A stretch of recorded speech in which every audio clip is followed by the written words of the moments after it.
Excel Techno School, Guruvayanakere, Venur. Admission open now. ದೇವಸ್ಥಾನದ ಮೇಲೆ ಹತ್ತಿದ ಕಳಶ ಕೀಳೋದಕ್ಕೆ ಮುಂದಾಗಿದ್ದಾರಾ?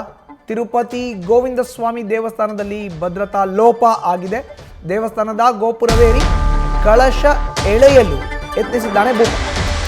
ಇದು ದೇವಸ್ಥಾನದ ಮೇಲೆ ಹತ್ತಿದ್ದಾನೆ, ಕಳಶ ಕೀಳೋದಕ್ಕೆ ಮುಂದಾದ್ನ ಅವನು ಅನ್ನೋ ಪ್ರಶ್ನೆ ಎದುರಾಗಿದೆ. ತಿರುಪತಿಯ ಗೋವಿಂದ ಸ್ವಾಮಿ ದೇವಸ್ಥಾನದಲ್ಲಿ ಭದ್ರತಾ ಲೋಪ ಆಗಿದೆ. ನೇರವಾಗಿ ಆತ ಗೋಪುರವನ್ನು ಏರಿ ಕಳಶವನ್ನು ಎಳೆಯಲು ಯತ್ನಿಸಿದ್ದಾನೆ. ನೋಡ್ತಾ ಇದ್ದೀವಿ ದೃಶ್ಯಾವಳಿಗಳಲ್ಲಿ. ಇದು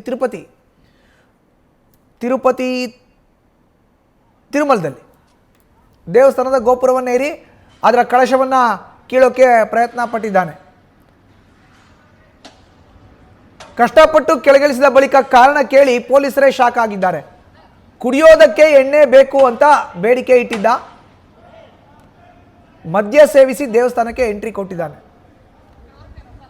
ಕುಡುಕನ ಹುಚ್ಚಾಟ ನೋಡಿ ಪೊಲೀಸರಿಗೆ ಶಾಕ್ ಆಗಿದೆ.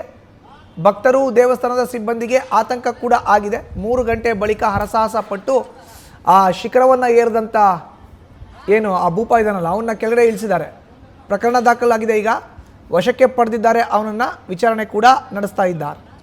ಇದು ತಿರುಪತಿಯಲ್ಲಿ ಆಗಿರುವಂಥ ಘಟನೆ. ದೇವಸ್ಥಾನದ ಮೇಲೆ ಹತ್ತಿದ್ದಾನೆ ಭೂಪ. ಒಬ್ಬ ಕುಡಿದ ಮತ್ತಿನಲ್ಲಿ ಹತ್ತಿಬಿಟ್ಟಿದ್ದಾನೆ. ಮದ್ಯ ಸೇವಿಸಿ ಅವನು ದೇವಸ್ಥಾನಕ್ಕೆ ಎಂಟ್ರಿ ಕೂಡ ಕೊಟ್ಟಿದ್ದಾನೆ.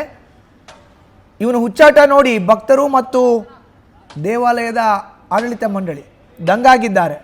ಯಾಕಪ್ಪ ನೀನಲ್ಲಿ ಹತ್ತಿದೆ, ಆ ಕಳಶವನ್ನು ಯಾಕೆ ಕೀಳ್ತಾ ಇದೆಯಾ ಅಂದರೆ ಅವನು ಹೇಳಿದ್ದು ಕುಡಿಯೋದಕ್ಕೆ ಎಣ್ಣೆ ಬೇಕು ಅಂತ ಬೇಡಿಕೆ. ಇದು ತಿರುಪತಿಯಲ್ಲಿ ಆಗಿರುವಂಥ ಘಟನೆ. ಮದ್ಯ ಕುಡಿಯೋದಕ್ಕೆ ಬೇಡಿಕೆ ಇಟ್ಟು ವ್ಯಕ್ತಿಯೊಬ್ಬ ತಿರುಪತಿಯ ದೇವಸ್ಥಾನದ ಶ್ರೀನಿವಾಸ ದೇವಸ್ಥಾನದಲ್ಲಿ ಮೇಲ್ಗಡೆ ಹತ್ತಿ ಕಳಶವನ್ನು ಕೀಳಲಿಕ್ಕೆ ಪ್ರಯತ್ನವನ್ನು ಪಟ್ಟಿದ್ದಾನೆ. ನ್ಯೂಸ್ ಫಸ್ಟ್, ನಿರ್ಭೀತಿಯಿಂದ ನಿಮ್ಮ ಪರವಾಗಿ.